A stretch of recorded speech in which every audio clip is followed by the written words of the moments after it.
Can a 4.6 liter 2-valve Ford mod motor make more horsepower than a 5.3 Chevy LS?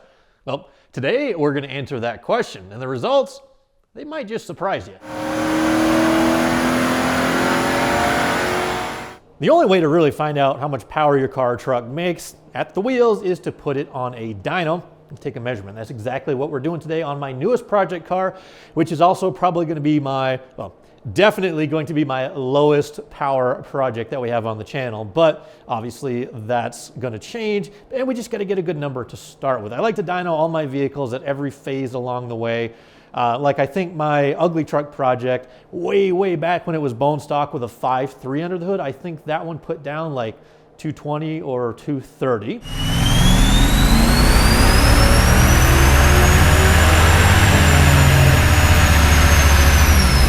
The step side project had a 4.8, and I think that one baselined even less, like 215, 220 maybe.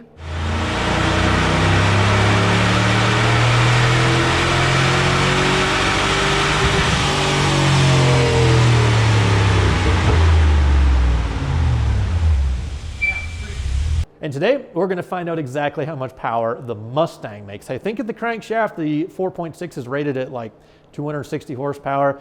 So obviously you have to subtract the losses for the transmission, the rear axle, and so on. But the ultimate goal for that car is to produce somewhere around 800 to 1,000 horsepower. But I'm going to be changing the engines also. It's going to get this 5.4 liter quad cam modular motor. And I'm really excited about this build, but I want to find out how much power it makes right now. First though, I am going to be spending a little bit of time on the ugly truck project, the Turbo 8.1. We just got our torque converter back from Circle D. They restalled it. Our previous best at the drag strip was like an 11.067, and I really want to run a 10 if I can find a track day before the end of the year. But anyway, they changed the stator in here, and I don't know what torque converter tuning is like, but they changed some stuff on the inside. Circle D, they've been really great to work with. They got this thing back in record time, so hopefully it'll get this thing tightened up and make it quicker if we can just find a track day. So anyway, we'll get the torque converter installed real quick, and then we'll go dyno the Mustang.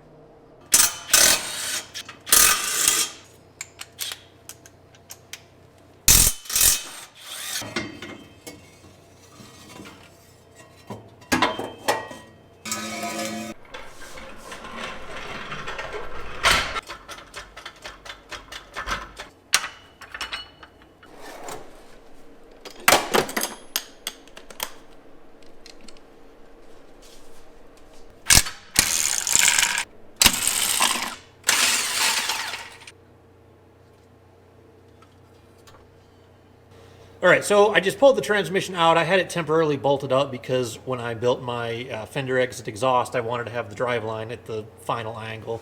The converter stabs in really simply. I've shown you guys that a million times. I'll show you the converter pullout about 1/8 to 3/16. But anyway, the big thing I'm going to change now is the flex plate. I bought a SFI certified flex plate some time ago. I just never got around to putting it in, but with the last round of modifications we did where we're putting out 20 pounds of boost and over 1,100 pounds of torque at the tire, I figured the stock flex plate is probably about due for an upgrade. So we'll swap that out real quick, converter in, transmission goes back in place, and that's kind of the difficult part of the job.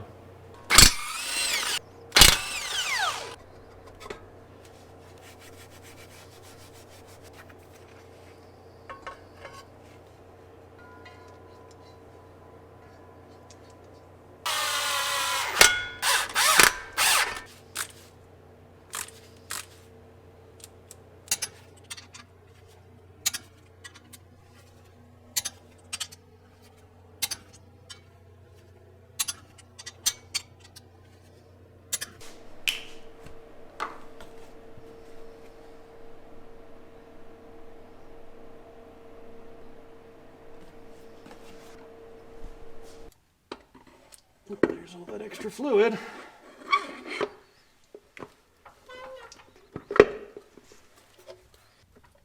There we go. So I know I tell you guys this like every single time I've ever installed a torque converter, but just make sure it's fully seated and don't use the bolts to cram it up against the engine. because he'll break something.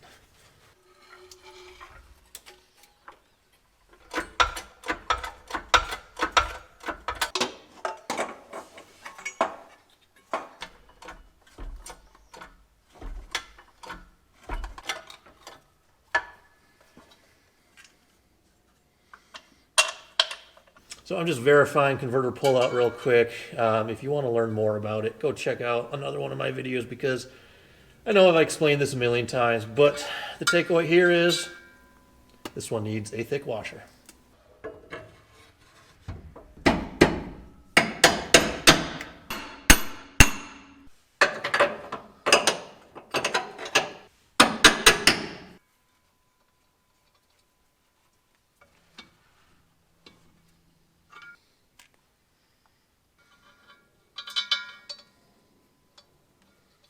Now the 4L80 is physically mounted in the ugly truck, but the install is not complete because there's a few parts left, like the drive shaft, the transcooler lines, the wiring, the shift cable, and all those little odds and ends. I'll show you that next week, and then we'll also take the truck for a test drive.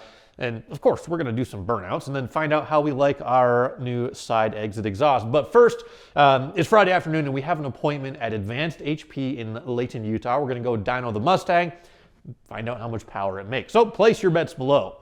Now, in my day, I have dynoed literally hundreds of cars and trucks. I worked at a dyno shop for probably 4 or 5 years, and I've seen almost every combination roll through there, from some crazy, crazy powerful 4-cylinders to some big diesels and everything in between. But I don't think I've actually ever dynoed a stock 4.6 2-valve Mustang. I dynoed my old 302 Mustang, like my LX. I dynoed my 4-valve, which for comparison, that was a 4.6 liter 4-valve Lincoln Mark 8 engine. That one was like 258 horsepower and 288 pounds of torque at the wheels.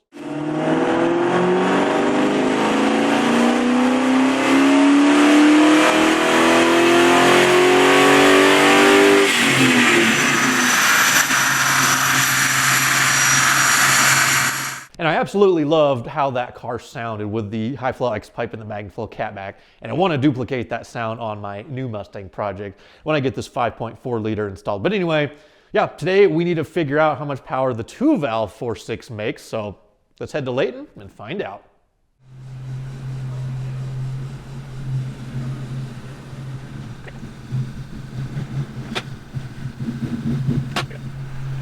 When you back up, once you get up, just barely turn to your right, and it'll straighten it out.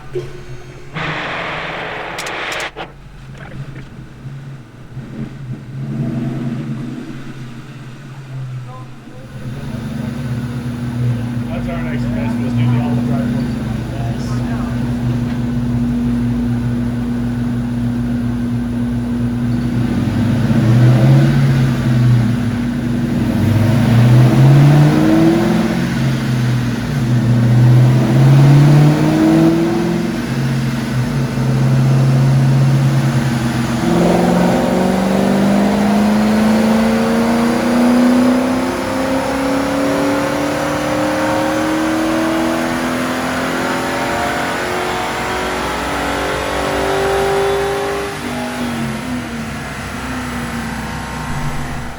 All right, so the first run, it was like 230, like 238 or something. What was it? 236. 236, and the torque was like 290 something.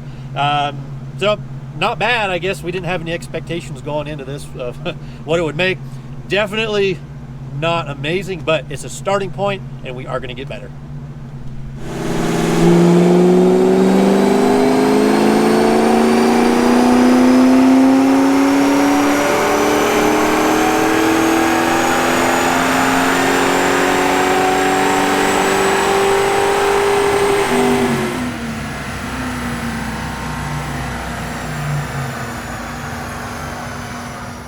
Now, the one thing to keep in mind as we compare all these numbers is we dynoed the 5.3 version of the ugly truck and the Mustang at 2 different states, at 2 different dynos. One had a much heavier drive line that absorbs a little bit more power, but the crazy thing is the 4.6 2-valve and the 5.3, also 2-valve, basically make the same power and torque at the same RPM at the wheels, which is kind of is kind of like a mind-blown type of situation. Check this out. The 5.3 in the ugly truck, 232 horse at 4,600. 237 horse at 4,700. So within 75 RPM and 5 horsepower. Torque, 296 at 37. 295 at 3750. So within 1 pound-foot and 5 horsepower. That's just kind of cool. Like, does it really mean anything? No, because you can modify either one of those engines. You know, the 5.3 does have a lot more aftermarket support than the 4.6 valve does, but I'm kind of scratching my head trying to figure out what to do with the 2 valve when it comes out of the Mustang, because it's a perfectly good running engine, which, by the way, I'm also going to have a spare 8.1 at some point. But I still own the Toyota Tacoma mini truck. It's sitting at my brother's house in Maine right now, but I'm thinking maybe one of those engines ought to wind up in that Tacoma. Like, if that does happen, it's going to be like a year or two down the road. But I always thought that would be cool, especially since the Tacoma already has Mustang wheels on it. Like, why not continue the Ford kind of build? Like, I could take my 4.6 valve, the Tremec 3650 that's in the Mustang right now, and put those both in the little Tacoma and make a fun, lightweight, I don't know, drift truck, autocross, something. Anyway, thank you guys for watching. I appreciate it. If you like dyno videos, check out another one where we put the 8.1 turbo on the dyno at 20 pounds of boost. It blew me away how much power and torque that thing made. All these projects are fun, and I just love dyno testing because, well, it's a good way to validate all the progress that you made. So, thank you guys. Come back soon.